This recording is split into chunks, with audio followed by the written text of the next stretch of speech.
Good morning, hinaguan. Yan, nandito na po sila. Daddy June and Mama Sita. Magsisimula na po sila dito sa ipapagawang swimming pool ni Brenda Midge. Wala na pili kalutan kanaran sa kalutan. Dali lagi kalutan na dani kilid. Kung kape lagi din eh.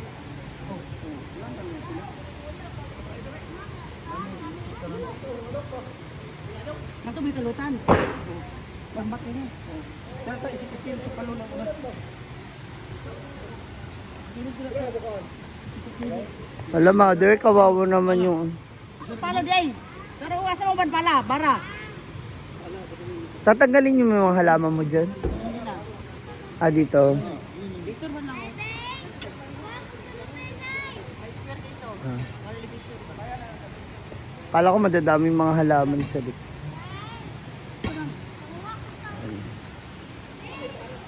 Gaano na po sila dito na babakbak formation.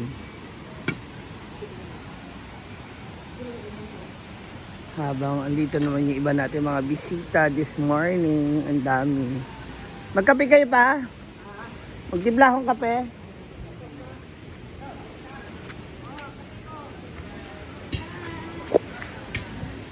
Magtimpla na tayo ng kape. May mga bisita pa dito ng umaga.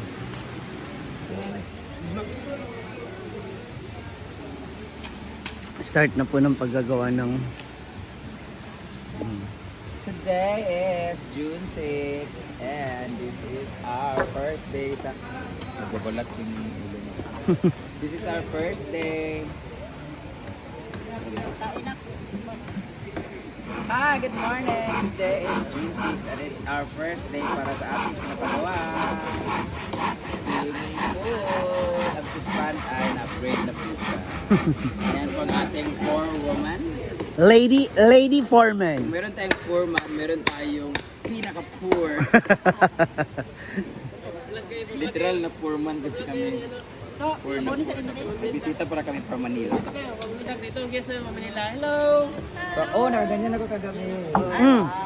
Sabi ko nga, bakit parang parehas kayo ng... Maganda lang sa kanya bagay sa akin. Nagbuka ako. Tistigat.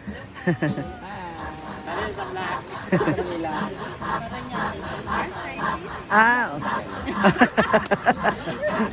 Kami ay nasa Novaliches, Quezon City. We can go na. Ayaw ko po na. Wala, nasira yung pool ko. Ayaw ko ba? Karma. Basag pool ko pa gabi. Ang galing.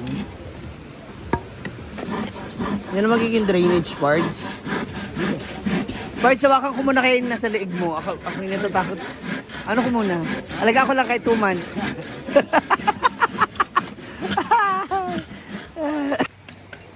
Ayan na ang mga lupa. Yung gilid ng yung drainage ng ng swimming pool. Dito naman gumagawa na sila ng pambakal, frame ba to? Information. Ano na, mother? Tulala ka dyan.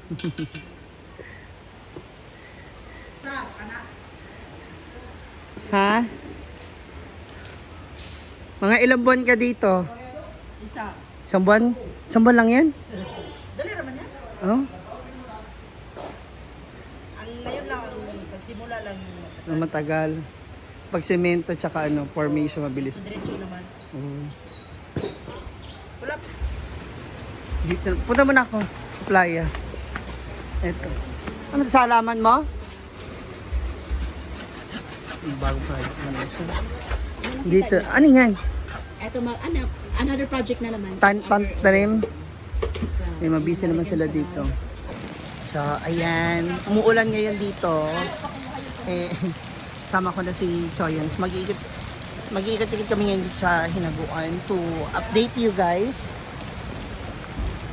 Ayan. Dadlobat ang phone niya. Hiram mo na siya kay J. Ford. Ayan. Tingnan natin kung mga kaganapan ngayon dito. So, umuulan na. Wala tayong update ngayon sa inyo mga moms. So, ayan. Pagpasok mo dito sa entrance ng Hinaguan, ito rin yung mga ginawa kanina ni Brenda na mga... Oo. Siya na naman na ano ng mga idea sila nila J. Ford. Kasi sila mahilig po sa tanim-tanim. O, di ba yung mga tubo na hindi na napapakinabangan. Ayan, nako. Oh. Ginawa nilang taniman. Then sa entrance ba?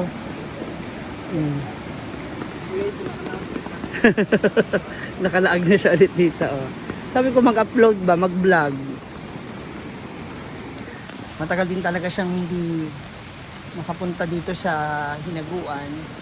Kaya, ayan.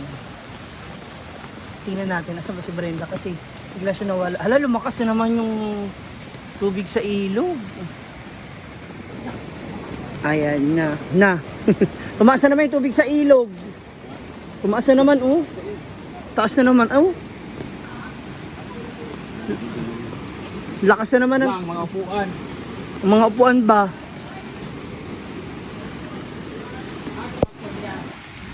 Na. Baka naanod na naman. Hindi, lakas na naman.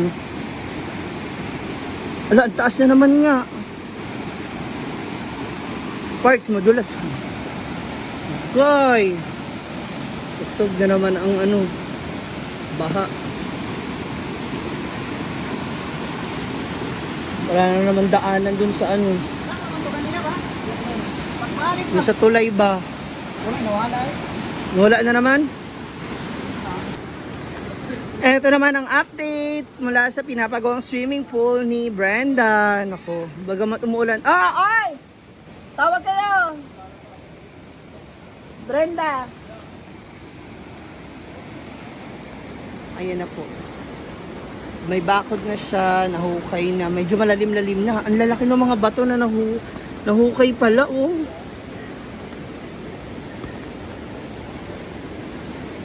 Lalim. Ayan, may tigda dalawang ano ito. Isang hollow blocks. Wala.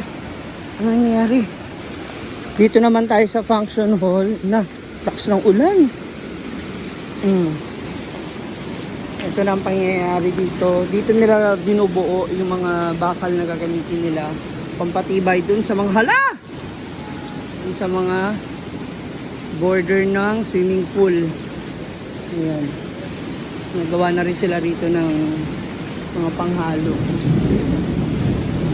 Grabe. Andun yung mag-ina, oh. So, yan sa si Brenda. Isang ulan. So, ayan. Ito na nga. Nako. Umuulan, tapos ngayon nagpa-construct. Actually, sa umaga dito, wala namang ulan hanggang hapon. So, madalas, ang ulan, bumabagsak siya ng mga alas between 5 p.m. onwards. Minsan, may napapaaga pa siya. So, yun lang. Feeling ko isa to sa mga magiging matinding problema sa pagpapagawa ni Brenda ngayon dito sa kanyang swimming pool at sa ibang mga construction o dun sa mga, ano pa yung mga ipapagawa niya kasi gawa ng umuulan. No? Bagamat ready na yung mga hollow blocks, yung mga bakal. Good thing, no, may bubong, itong function area, may masisilungan yung mga simento at yung ibang mga buhangin na gagamitin sa paggagawa ng swimming pool at ng mga yung gazebo, no, at saka itong pesto na to ngayon. So abangan na lang natin ang ibang update sa mga mangyayari dito. And hopefully ganun din sa aking store na sana matapos na rin siya. Kasi nalalapit na ang pasukan. So, alam niyo naman, kapag malapit na ang pasukan, sa mga batang 80s and 90s, I know for sure na abutan nyo to. Ito yung isa sa mga hinaing natin, especially yung mga nasa Manila, no? Kasi lagi tayo doon binabaha. So, kapag magtatag-ulan na, yun yung simula ng klase. So, na walang tayong pasok. Isa pa sa mga struggle, baha papunta sa school o pauwi sa bahay ninyo, mga madadaanan, is baha na, hirap na ang magbiyahe. So ayan na. Again, abangan ang iba pa mga update sa mga mangyayari sa Hinaguan Nature Park Swimming Pool Area and of course sa aking pong store. So we're praying na maging maayos ang lahat sa pagsisimula ng aming mga business, no, sa pagsisimula ng pagbabago at pagpapaganda dito sa Hinaguan Nature Park. So again, to all the mamshis out there, sa ating mga viewers, please don't forget to subscribe, follow, comment down below, share this video. Ayan, sana don't skip the ads na rin. I love you mga moms. God bless you. Ingat tayo palagi. Mwah, mwah, mwah.